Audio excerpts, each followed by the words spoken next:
नमस्कार, मैं हूं आपके साथ सृष्टि श्रीवास्तव। कांग्रेस सांसद राहुल गांधी बीजेपी की सच्चाई तो सामने रख ही रहे हैं, इसी के साथ जनता का दिल भी जीत रहे हैं। राजनीति से हटकर राहुल गांधी ने अब ऐसा काम कर दिया है जिसकी वजह से मोदी को नसीहत मिल रही है। जी हाँ, मोदी को राहुल से सीख लेने की नसीहत मिल रही है। आखिर ऐसा क्या हो गया है, चलिए आपको भी बताते हैं पूरी खबर के बारे में। दरअसल अमेरिका दौरे पर पहुंचे राहुल गांधी लगातार बयान दे रहे हैं, जिससे बीजेपी में बवाल मचा हुआ है। लेकिन अब जो राहुल ने बात कही है उससे शायद बीजेपी वालों को राहत मिले। राहुल ने बताया है कि वो पीएम मोदी को पसंद करते हैं। राहुल ने कहा, भारत भाषाओं, परंपराओं, धर्मों का एक संघ है। जब भारतीय लोग अपने धार्मिक स्थलों पर जाते हैं तो वो अपने देवता के साथ विलीन हो जाते हैं। ये भारत की प्रकृति है। भाजपा और आरएसएस की गलतफहमी ये है कि वे सोचते हैं कि भारत अलग अलग चीजों का एक समूह है। आप आश्चर्यचकित होंगे, लेकिन मुझे मोदी जी पसंद है। वास्तव में मैं नरेंद्र मोदी से नफरत नहीं करता। मैं उनके दृष्टिकोण से सहमत नहीं हूँ, लेकिन मैं उनसे नफरत भी नहीं करता।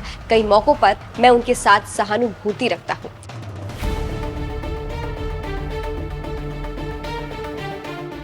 अब जिस तरह से राजनीतिक विरोध होने के बाद भी राहुल ने कहा है कि वो मोदी जी को पसंद करते हैं, उसको लेकर मोदी को नसीहत दी जा रही है कि वो राहुल से सीखे। क्योंकि एक तरफ जहां कई मौकों पर देखा गया है कि बीजेपी राहुल को ट्रोल करने की कोशिश करती रहती है, एक भी मौका नहीं छोड़ती।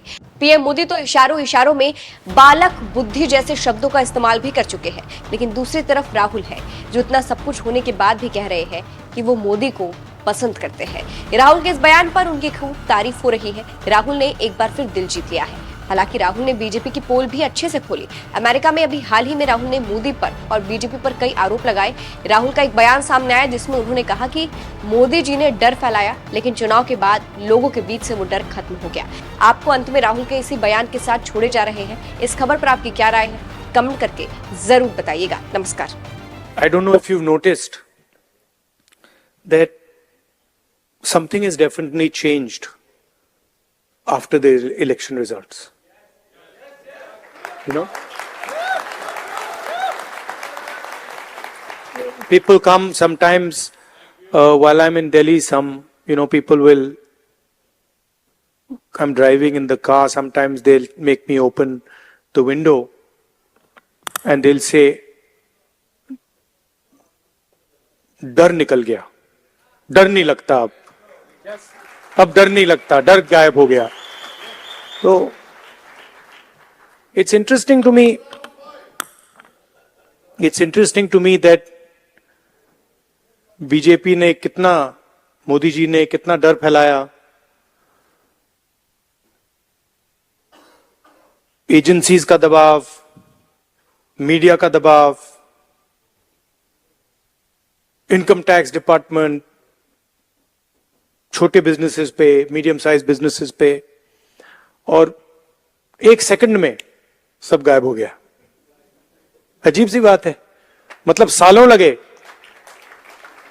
उस डर को पैदा करने में, सालों लगे, प्लानिंग चली, पैसा लगा, और एक सेकंड में खत्म। और वो दिखता है अब। You can see it, I see it, I get to see it in parliament.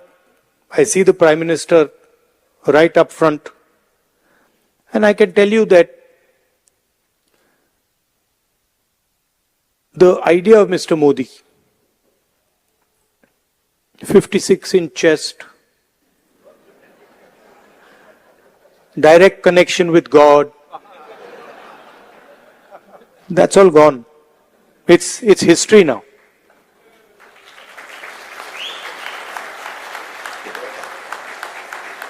And he realizes it, India realizes it, his partners in government realize it, the 3 or 4 senior ministers in his government realize it.